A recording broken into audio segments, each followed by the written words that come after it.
Hello my viewers, welcome back to the channel. By the video title, you know what this video is about.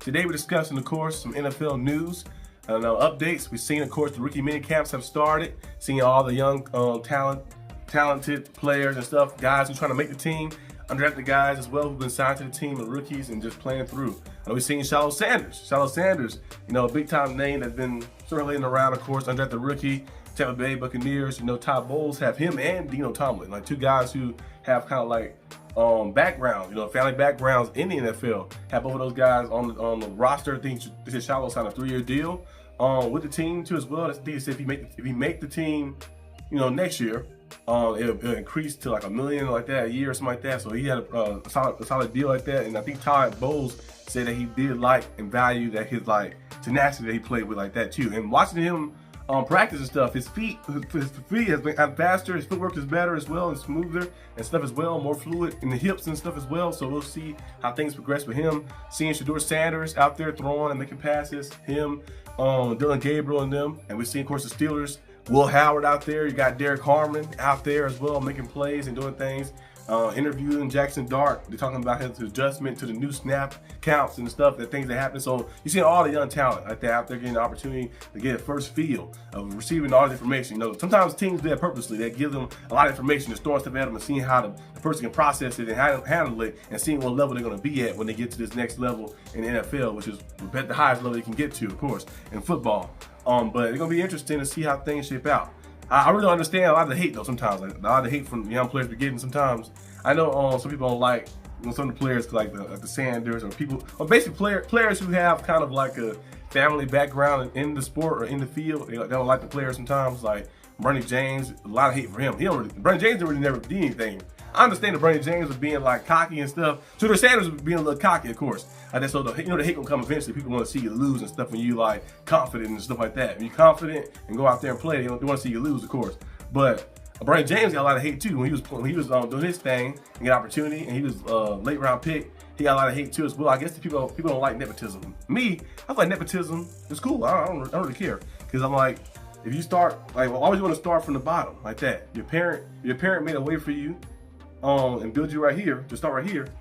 When you do what you do, you might make a way for your kids to start, right here, and then you keep moving it up. That's how you create generational wealth. So I don't understand why people be mad at that. Now, of course, if it's a handout, and they're not doing the work, that's a different story, of course, like that. But in terms of like these players who going through college, who's playing, we see them put up some good numbers. We see them playing and getting better and better. Shedeur Sanders, you see the numbers he put up at Jackson State, and we got to Colorado, the numbers he put up as well. You see these guys getting better and better and getting to that next level. So you're like, hey, it's like they want it. Now some guys might have opportunity where they have an easier passage like that than another person, but they might not want it too much as well, like that, in the sense of having that to fight for, because they know they can fall back on something. But some guys come from that and they still want it, like they still go out there to play hard. So it just depends on the personality, I think, in general. But it's great to see all these young talent out there going out there and playing and just, handling the business.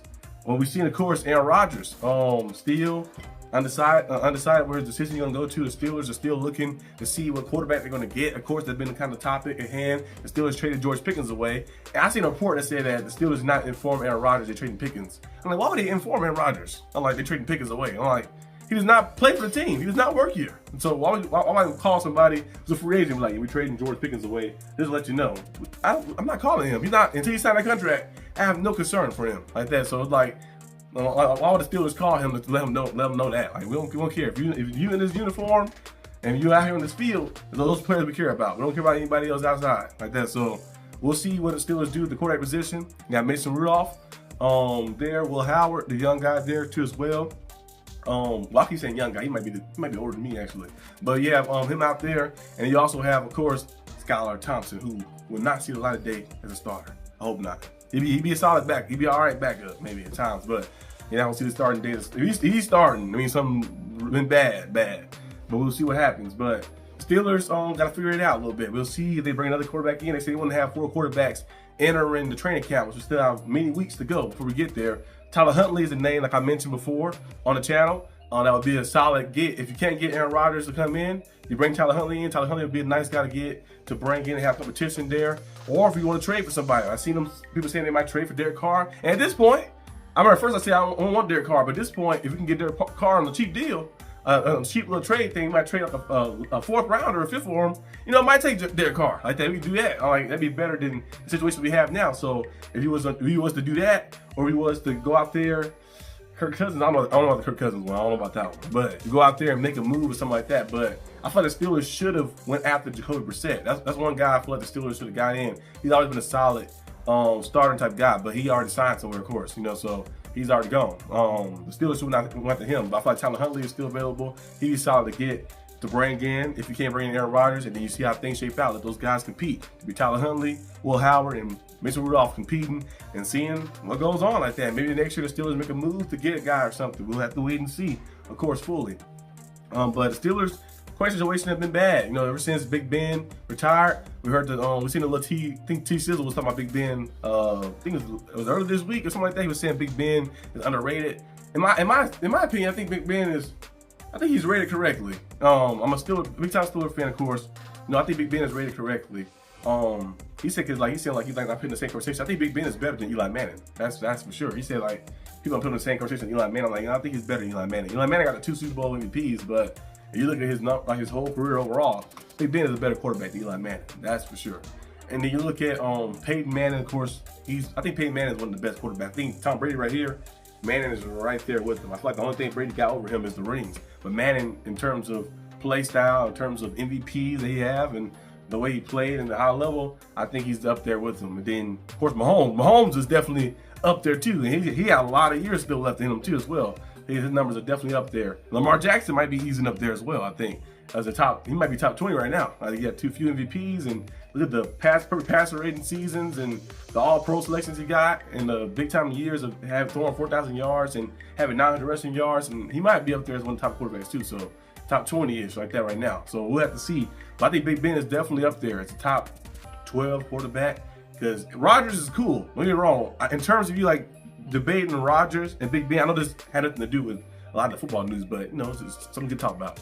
Yeah, you have Rodgers and you have Big Ben. Rodgers is cool, of course, in terms of like overall just a football thrower of the football. I think he's a better quarterback than Big Ben. I think that for sure. Rodgers is a better quarterback than Big Ben. The 4-time MVP, the touchdown interception ratio is very elite level, and he's a better thrower of the football. Don't turn the ball over as much either.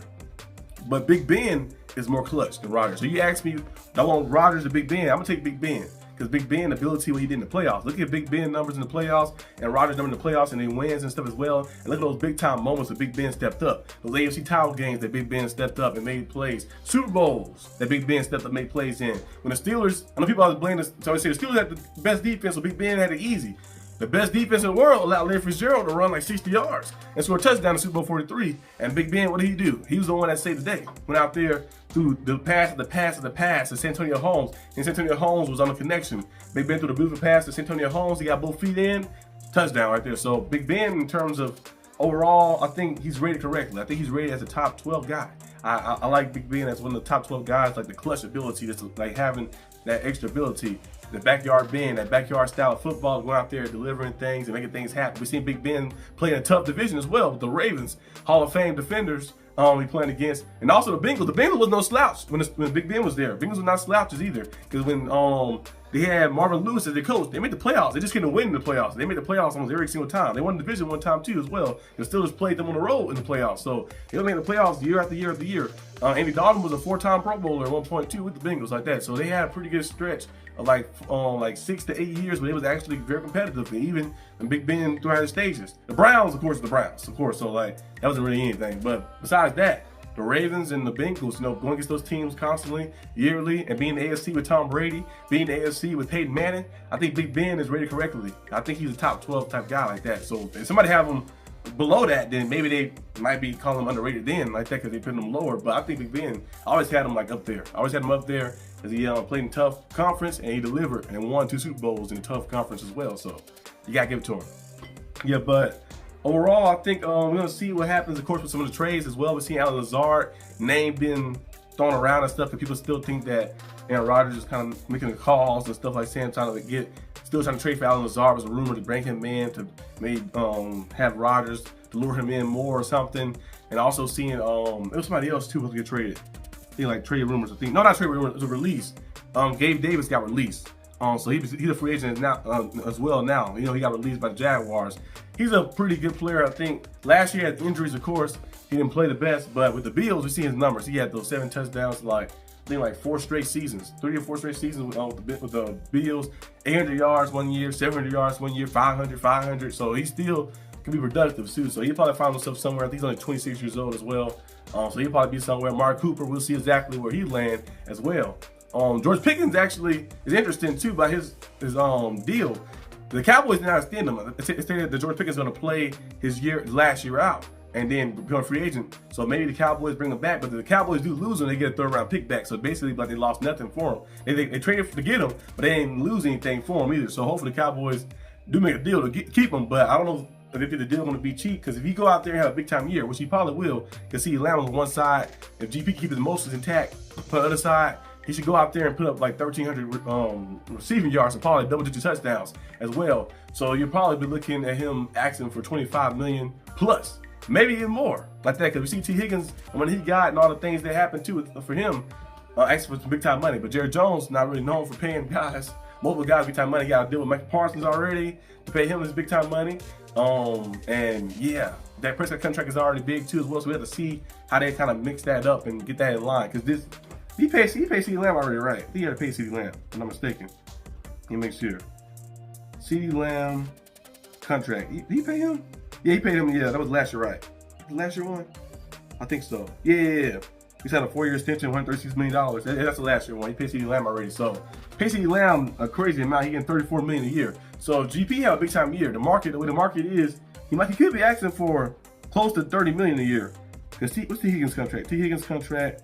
Their numbers are kind of similar. T. Higgins' contract, he's getting paid, $26 million a year. Like that, it said 2025. It said, but over the 4 years, he can get an average of $28 million yearly. So he's gonna be around that range, $25 to $28 million a year. So we have to see what happens fully. But yeah, so this kind of basically the news and the updates, just discussing stuff, you know, topics of football and stuff as well. Seeing exactly what's going to happen. You know, rookies stepping in, seeing those guys. I think my top rookie I'm still looking at. That's not on my favorite team, the Steelers, of course. Because on Steelers, I'm looking at Caleb Johnson. I want to see how good he does. He mentioned that he want to be an All-Pro, the Rookie of the Year, the Super Bowl champ. He said he want to do it all. He still want to be an all-purpose type of back for the Steelers. So hopefully he can step in that role and do it. So I'm looking at him. I'm looking at Derek Harmon as well, like that. Him stepping into that big role, going to be a future of the interior D-line like that. It's going to be nice. And then also Will Howard. Seeing what Will Howard going to bring to the table. But in terms of people that are not my favorite team, I'm looking at Shedeur Sanders, of course. I know he has ability to be a top like starter and quarterback in this league. That guy can go out there. I ain't saying like a MVP level type guy, but I definitely see him being a productive Pro Bowl level type guy in this league, and maybe, you know, being a guy who can push his team to be playoff contenders. He has that potential in him. We've seen it before. That clutch ability he has in him. But I'm looking at him. I'm looking at, of course, Cam Scatterbo, who shouldn't have been the 4th round. He should have been like a 2nd round pick, I think, or higher like that. He got picked in the 4th round like that. He got picked in the 4th round. So I think Cam Scatterbo was going to make some noise as well. I think the Giants picked him. He's going to make a lot of noise. Cam Scatterbo is a good player, dual threat type running back. He's going to make some noise too as well, getting passed over and other backs getting taken in front of him who might be better than.